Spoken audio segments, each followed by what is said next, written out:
accepted for publication.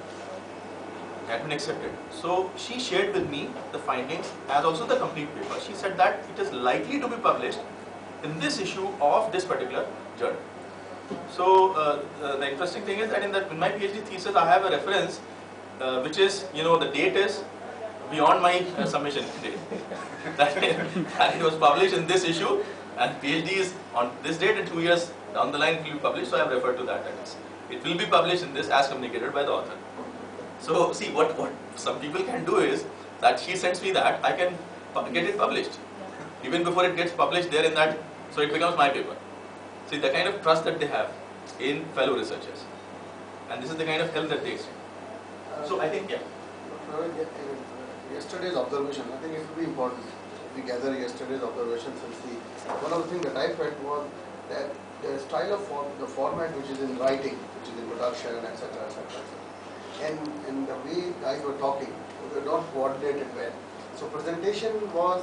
So what's your advice in terms of presentation? Like you mention methodology first in the paper, or you mention introduction, but when you start off in a different mode, or you just go exactly along with what is. See, it should ideally be following the same pattern that your paper has. Ideally, you should be having, say, introduction, some kind of background. But by introduction and background, it doesn't mean that it should run into 5 slides or 6 slides. By background, we mean it should be just 1 slide. By introduction, we mean it should be 1 slide. So, in the introduction section, for example, briefly introduce the idea. What the idea is, just in 1 slide. In the literature review, now we don't expect that you will be, projecting there all the sources which you have referred to.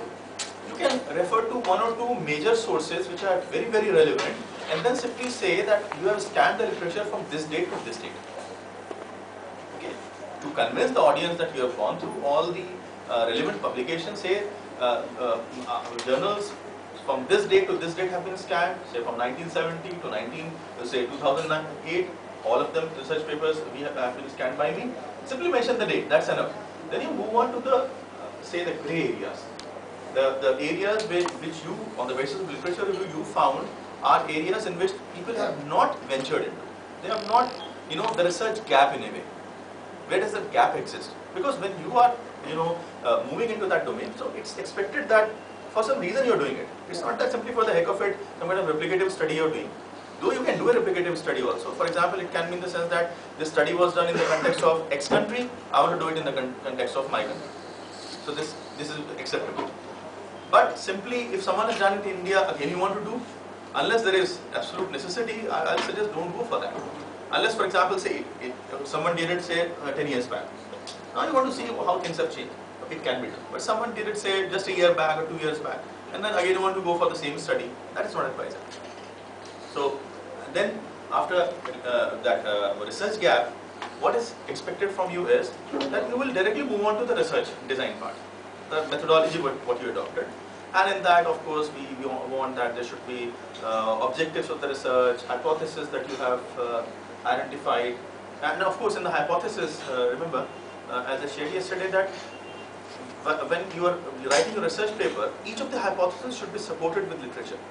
That these sources you scan, and after filtering out, you have decided that this is the hypothesis which can be tested by you. So this is how for each of the hypotheses there should be some supporting literature in the paper, in the slides, in the PowerPoint presentation that you prepare for the conference. So you should simply list out the hypothesis.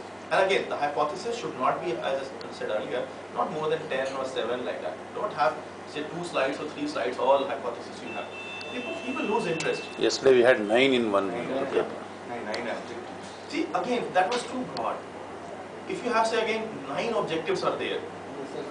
So you need to be focused. Ideally 3 to 5 will be 3 to 5. See, because from hypothesis, from objectives, you will be deciding on the hypothesis.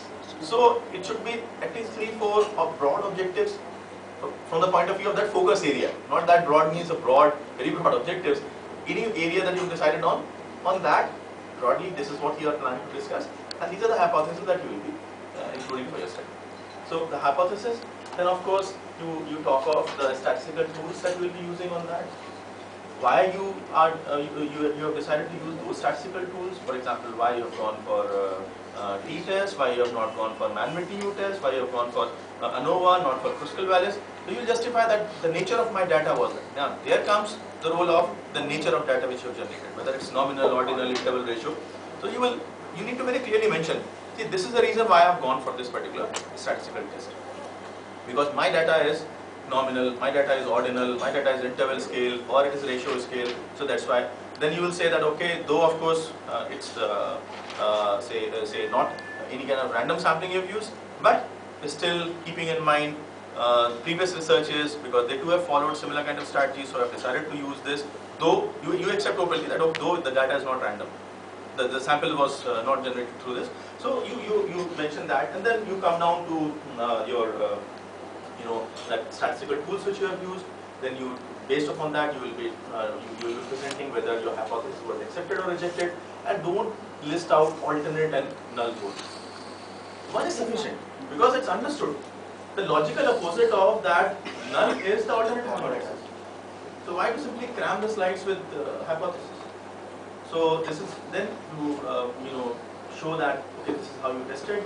Then always you should be having one slide which tries to summarize the findings vis-a-vis each of the hypotheses.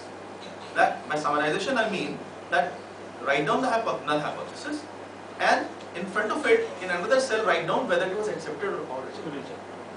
Accepted, rejected, like that. And at what level of significance? 0.05, 0.01, whatever may be the case. So after this, then you move on to say major findings. Major findings, because see, people in case of your presentation, they are not interested in a lot of discussions about that. So leave it for the questioning part. Leave it for the questioning part. See, in case of even international conferences, be it at IIM or US, what they are doing is that they give you just 6 to 7 minutes for presentation. 6 to 7 minutes. 6 minutes, I'm telling you. 5 minutes for the questioning. So the rest 4 minutes, 5 minutes are for the questioning. So the entire thing you have to be through in 10 minutes time. So for God's sake, as some people were doing yesterday, do not spend too much time in talking about yourself. But then Who you are, which company you have been working. Yeah? They must have circulated the papers earlier. No. So what about this slide on suggestions, findings, conclusions? I'll come down to that. Where to focus more on? So see, don't try to impress the audience with your CV. Who you are, what's your experience, which company you have been working for. Those people are not interested at all. How many publications you have till date, how many books you have published, it doesn't have any bearing. They will not be evaluating you, keeping in mind your publications or books. There is no need. Whatever you will be presenting, the way you will be presenting, that is what matters. No evaluation on the past. No evaluation. On the profile, rather. I don't know, they shut down their ears. If you're talking of all that shit, they start talking and they know that it's all a wastage of time what you're doing. Because you are wasting your time as well as their time, but you are eating up your own time. Because they will, after 6 minutes, you can't say, sorry sir, give me 2 more minutes. No sorry, nothing. Sir, rather one gentleman was referring about Dr. Govind Rao said like this today morning. It's wrong, no? It's not. Never do that. It's wrong. Never So do you that. shouldn't have been referring to that. What they do is they treat it as if you are trying to you're polishing up the things. You simply want that somehow he should be favorably inclined towards you because he said such a good thing. They don't want all this. He also quoted his wife. That is a more important political. But remember, you are not presenting a paper. So don't do that. She must have insisted here. Here. Please refer my name. The other thing in that is, let us come to this presentation part. So then we should be having a section on findings, major findings, not all the findings, major findings. Now by major findings again I mean it should in no case be from more than 2 slides. In no case more than 2 slides. And by 2 slides I don't mean you should be using their 12 font size. In PowerPoint slides, remember that if you're using Arial font, at least the font size should be 16 font size, so that it's visible to all. So 16 font size, 2 slides, it means that at most you will be having say 5 major findings, not more than that. And this is what, see, people don't want you to list out all the findings. People don't want you to share with them all the discussion that you have done in your research paper. They want only major things. major things there. And that too, instead The of idea is bullet to- points, some people have put pages and